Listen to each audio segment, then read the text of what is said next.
Folks, it is time. We have had Doctor Who drama and discourse on Twitter, and it is time for me, Doctor Who's resident white dude, to step in and talk about race in Doctor Who Series 3, Human Nature / The Family of Blood by Paul Cornell.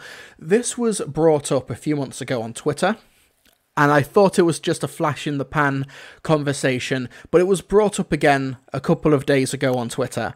And what I'm going to do, I'm going to be very careful about who I talk about and who I acknowledge and who I specifically quote in this segment, because I don't want to put targets on people's backs for incredibly terrible takes. But I also know that some people are coming to this... Oh, wait. But I also know that some people are coming into this conversation in both good faith and some of them are coming into it in bad faith. There's only one person who I'm going to specifically name in this segment, but it is not because I necessarily disagree with their takes. I disagree with how they were treated. Basically, for those of you who don't know, in Series 3, Doctor Who, Family of Blood, Human Nature, the two-parter, generally very, very critically acclaimed. It's considered to be one of the best stories of that season, one of the best stories of the era, of the revival, adapted from Paul Cornell's novel of the same names from the Virgin New Adventures with the 7th Doctor and Bernie Summerfield, but it was later adapted with the 10th Doctor, played by David Tennant, and companion Martha Jones, played by Freema Agyeman. The story of Human Nature has the 10th Doctor hiding from the Family of Blood, a species that are after his Time Lord immortal lifespan and are after his regenerations. So in order to be kind, he wants to not kill the family. He would rather just let them either give up or live out their short lifespan naturally. He decides that he's going to use Time Lord technology, a fob watch, to disguise himself and rewrite his biology to become human, and Martha Jones is going to help him integrate into this new setting, which is a boarding school in 1910s England, in a rural countryside, a boys' school, and World War I is fast approaching. So he is John Smith, he's a teacher at the school, falls in love with Joan Redford, who works at the school as well, and the family end up tracking them down, and all hell breaks loose, and there's really cool scarecrows, and it's a really great story. Wonderful story, in my opinion. But the conversation of the Doctor being an absolute piece of shit in the story has been brought up quite recently, in the context of the 10th Doctor apparently being pro-racist or okay with a racist possibly joining the TARDIS crew. Andrew Lloyd Webber, we've all seen Human Nature. You say that, but a lot of the people I think making this take or making these takes online haven't watched the story for a very long time. That was the vibe I was getting. Basically, there is a scene in The Family of Blood specifically where Martha Jones is trying to find the fob watch which contains the Time Lord presence, which will allow the Doctor to reawaken in John Smith's body and they can maybe stop the Family of Blood. She's searching for it, and Joan Redford, who is in love with John Smith, talks down to her and condescends her because she's a person of colour in 1910s England and she is the servant staff. And she says, actually, I was trained to be a doctor where I come from. And Joan says, like, women can't train to be doctors and hardly one of your colour.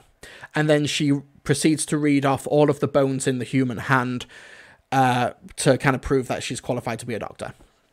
Now, a lot of people have interpreted this story as being pro-racism because at the end of the story, firstly, like, Joan is presented to be a good character, is presented to be a protagonist amongst the story, is part of the supporting cast, and at the end of the story, the 10th Doctor invites her on board the TARDIS at the end to possibly become a companion, and it's only because Joan asks the Doctor if the Doctor had not chosen this place on a whim, would all of these people have died, and the Doctor does not have an answer for her, that she decides to not come along.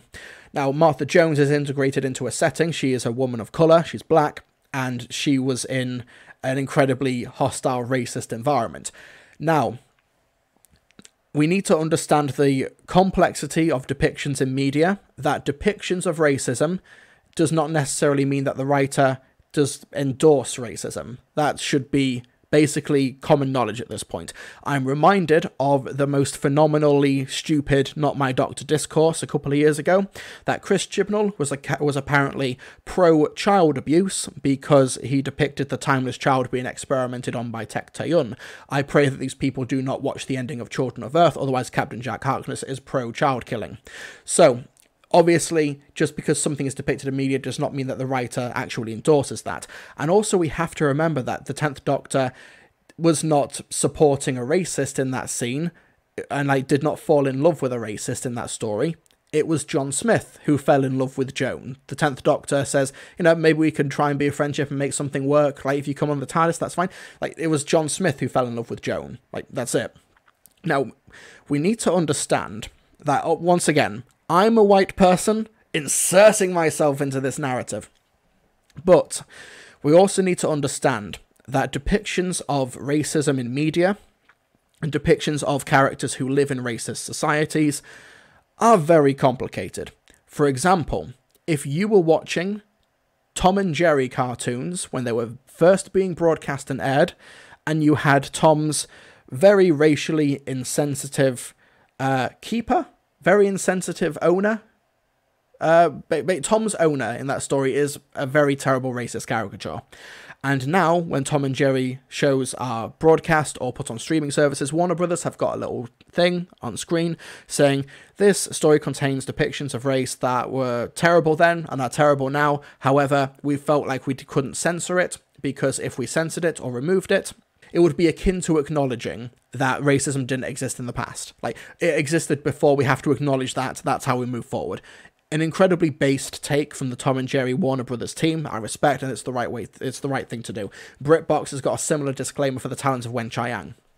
Now, depictions in media, and I understand, I know my demographics, predominantly white dudes in the chat, I completely get it.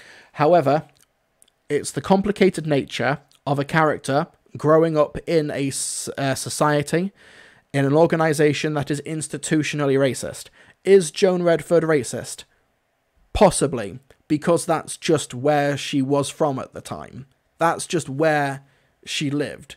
The person who I am going to mention specifically by name, not because I disagree or agree with their takes, but because I disagree with how they were treated, is Tharies, because Tharies was talking about, responding to this conversation, and basically Tharies was just lambasted out of context and was just quote tweeted and completely slandered, shall we say, or libeled on Twitter. It was that's absolutely not what Tharies says. That's absolutely not what Tharies meant. Obviously, you've quote tweeted it. You can read that. That's not what he said.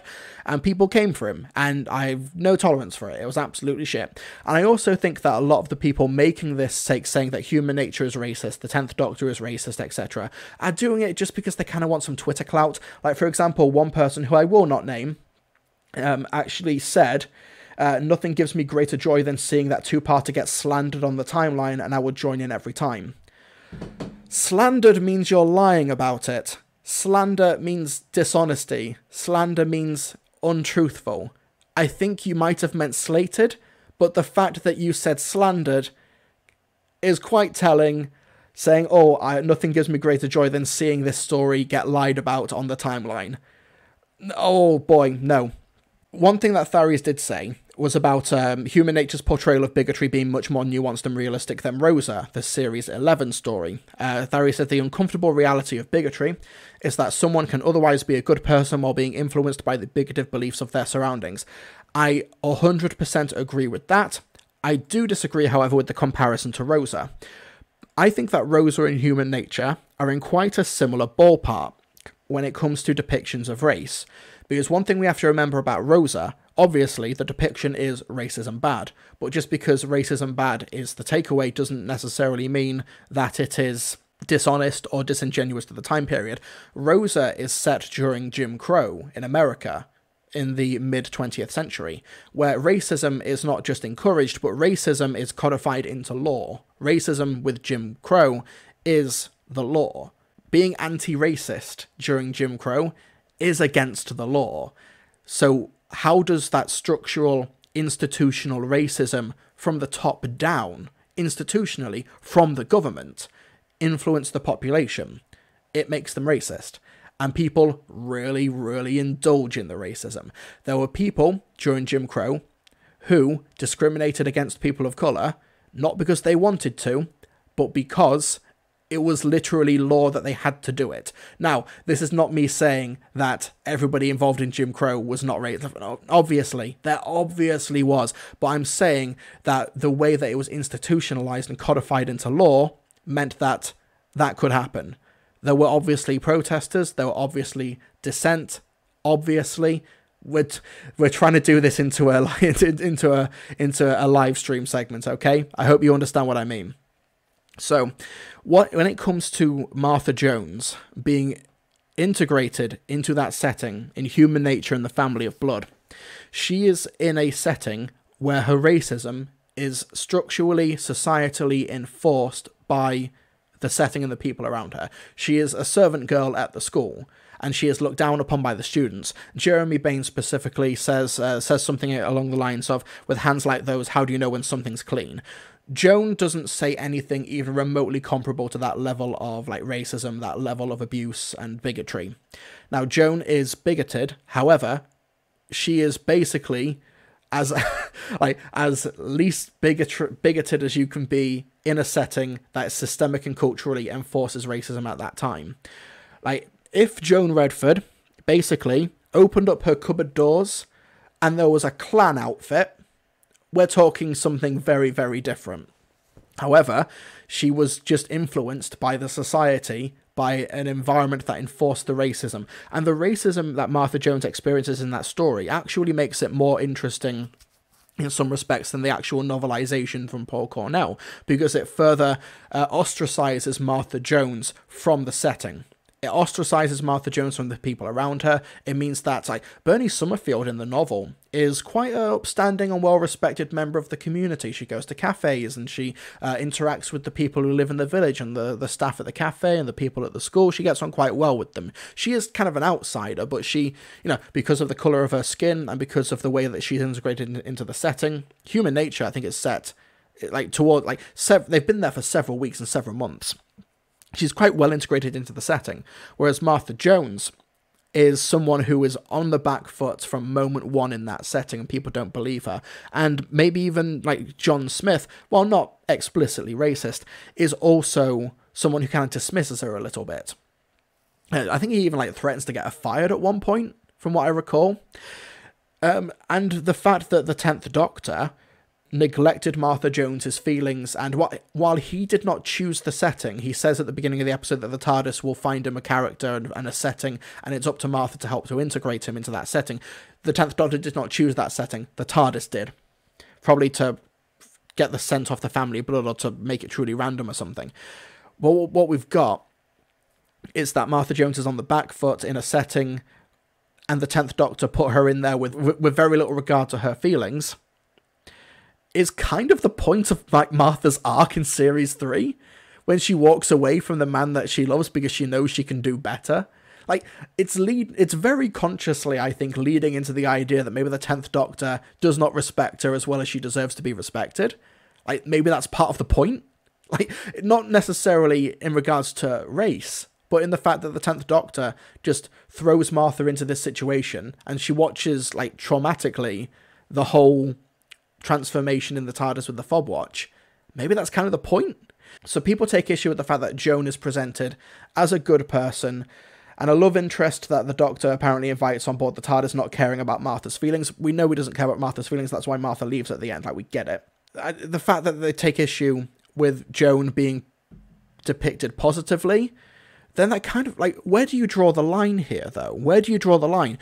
Do you draw, every single person in the UK prior to 1990, are they now just bad people because they were very, very likely transphobic and homophobic? There's a reason this place is called Turf Island by many people, okay? We are a very backwards country when it comes to sexuality and gender theory and stuff. We're a very bigoted island, okay? 99% chance that everybody in the UK pre-1990s, pre-21st century was transphobic. Does that mean that, Rose Tyler should not have been brought on board the TARDIS because she might have been transphobic. Like, where do you draw the line here? Like, where do you have to when watching media and watching fiction, especially fiction that regards like time travel and stuff like that? Where do you draw the line on where a good person is? I even joked about this prior to the conversation. Like, if you're a Tory, there's a ceiling about how good a person you can be, because you could be a genuinely lovely, caring, compassionate person, but if you vote Tory, there is a ceiling, because you are, through your actions of being a Tory, there's a ceiling on how good you can be, because you are actually making the world a worse place by your political beliefs and your theories and stuff. So, yeah. Tuba City Blues, Rose literally says that's so gay in Series 1. Yeah, but I remember when I was a kid, that was just an insult, like a general broad insult. It wasn't necessarily homophobic, but it's something that would be considered that now. Like, the goalposts, and I don't mean this in a bad way, it just shows that society and culture is growing and changing. The goalposts do change as we progress as a society. Things that were okay to broadcast on TV and say on TV in the 1970s and 1980s would be antiquated and terrible now. That's just how society grows and changes and evolves. And I think that if Paul Cornell had wrote Human Nature and the Family Blood in Series 3 and not acknowledged race, that would have been an issue. I think it's way worse in Shakespeare Code. And I think that some of the people have mentioned these stories in the same sentences. And I think, yeah, Shakespeare Code maybe does deserve a little bit of calling out there, where Martha Jones's race is slightly fetishized by William Shakespeare, and the Doctor just sort of treats it as like an eye roll, like, anyway, let's change the topic. Whereas in Human Nature, that's significantly more nuanced than the Shakespeare Code. I don't think you can kind of put them in the same sentence. TVL Creative Media is like gay comment in Shaun of the Dead. Yeah, it's like, oh, because I love her. All right, gay. Like, that was just British slang and culture in the 2000s. It's not good. Of course it wasn't. I partook in it in the mid-2000s. I didn't know any better. That's just the product of the society that I grew up in. Just like how people in the early 20th century were racist maybe passively, because that was just the culture, or racist explicitly, like Jeremy Baines in that story, and he dies. There we go. Swings and roundabouts. Karma was quick to Jeremy Baines. When I looked on Twitter and saw people with this take, just flat out, just like slandering Tharies, putting tweets out there saying, yeah, I love it when we slander this story, which I think they meant slated, but when they say slander, it's like, you're lying about this. That's not good. I hope you know that's what that. I hope you don't know that that's what that word means, because if you do know, that does not reflect very well on you. But also, the people I saw doing this on Twitter, majority of them were white, by a margin of about 99%, and I think it was this sort of overly performative, overly defensive posturing. I think, like I said, a lot of people were kind of misrepresenting the story as well, saying it was the Doctor who fell in love with Joan. It wasn't, it was John Smith. Whether or not the Doctor was actually aware of what was happening when he was John Smith is kind of left up and is left a bit ambiguous. John Smith isn't even around when Jeremy Baines throws that abuse at Martha. John Smith wasn't even around in that scene when Joan makes reference to Martha Jones' skin colour, and that's why she can't be a nurse or a doctor. Like, that's it. Tharis, thank you so much, Mr. Tharis. Tharis, like I said, I don't agree with the comparison, like saying Human Nature's portrayal is more nuanced and realistic than Rosa. I think we're dealing with, two complex topics that I think both episodes handled really well for different reasons. Like, the only issue I had there is, and this is not a hill I'm dying on right now, was just the comparison to Rosa. That's all. However, the rest I agreed with, and I really took issue with how people were just like quote tweeting you and just completely misrepresenting what was said. It was kind of madness to see. And I think you do get these hug box spaces, predominantly left-wing spaces as well, which is really, really cringy, that basically see a marginalized voice and take that as 100% gospel, and they go to bat, dig their heels in to defend that position without really critically thinking about it first. Sometimes it's good to do that, but in this case, it was like, no, this was really off the mark. I think it prevents like nuanced conversations from happening in media, and I think shutting down Human Nature as that's just racist, Paul Cornell's writing was racist, the 10th Doctor's racist, it's super reductionist. Doesn't help anybody. The conversations were being had in bad faith. I don't think Human Nature and the Family Blood is a racist story because it depicts racism. I don't think that Joan is a racist character, or at least racist in comparison to how we would perceive racism now. I think it's different separations. Like if Joan Redford had said that after the civil rights movement in the 50s and 60s, then we're having a different conversation here. But 1910s England, like stuff that Joan Redford said is probably being printed in Daily Mail like articles right now in 2022. Yeah, if Joan Redford was a Daily Mail reader in 2022, as opposed to a teacher in a boys' school in rural England in 1910s, different conversation, different goalposts, and those goalposts do move for very different reasons, for very different purposes, in a way that is necessary for a society. But it's so reductionist to just label a story as racist because it depicts racism, and there was a character who happens to be racist who is depicted in a positive light. Like, Vincent van Gogh was probably racist. Like, I don't know if that has informed his work, but where do you draw the line here? And when you draw the line, you start asking those questions, it kind of shows just how dumb this conversation is. And it's a conversation that happens every so often, even though it is very dumb and doesn't really have a lot of traction, because it gives you social media clout. It allows you to perform anti-racist activism. It allows you to perform nuanced media critique and being critical of a well-acclaimed media without really having to do any of the legwork and the thought that it requires. It's a really easy, gotcha. And it's really dumb. And it doesn't help. And I'm sorry that Tharius had to, be the sacrificial lamb here. Don't abide by that at all. Really dumb. Bryce says, yeah, it's all very complicated. You can't say that everybody who lived before 1982 was a racist, sexist, etc. Somewhat outstandingly so, like KKK members, but others were just living their lives. Yeah, just living in a racist society or a bigoted society does not inherently make you racist. You can I'm not saying you can, morally you can, I'm not saying that, but you can passively exist in that society, not challenge the status quo and still technically be a good... the goalposts are mad, and it's not an easy, simplified discussion. But, when you talk about, Joan Redford, there's a difference between Joan and Baines. There's a difference between Joan Redford and that guy who smacks Ryan in the street at the beginning of Rosa. There's a difference between Joan and the police who enforce the rules at the motel. For all we know, that motel owner in Rosa just following the law. Remember, with Rosa and Jim Crow, racism was enforced. It was from the top down. Just because you live in that society and obey those laws doesn't inherently make you a bad person. I cannot wait, by the way, for the people who I've had the counter opinion for in this live stream to find this live stream and clip me out of context. I saw what they did to Tharies, and they had the clips and the full context right in front of them. I cannot wait to see what they do with live stream segments. ST easy to say in retrospect. Oh yeah, it is easy to say in retrospect. Will people think that, for example, I am transphobic because I'm from Turf Island in 2022? In 50, 60 years time, when we look at the annals of British history and British bigotry, will we all get lumped into that? I don't think so, just because we're in this society. Hey Jay, do you think 13 should have given Ryan warning that it's 1950s, 60s and they may get abused or worse? No, it's interesting. Where the 13th Doctor's never really had to consider that before, outside of Martha. But, with the 10th Doctor kind of ignoring Martha's best wishes and neglecting his duty of care to an extent, which is kind of the point of Series 3 in that Martha relationship. She does tell them, afterwards, maybe she go back to the TARDIS, and they relent, and they say, no, and they oppose her and say, no, we're sticking with you.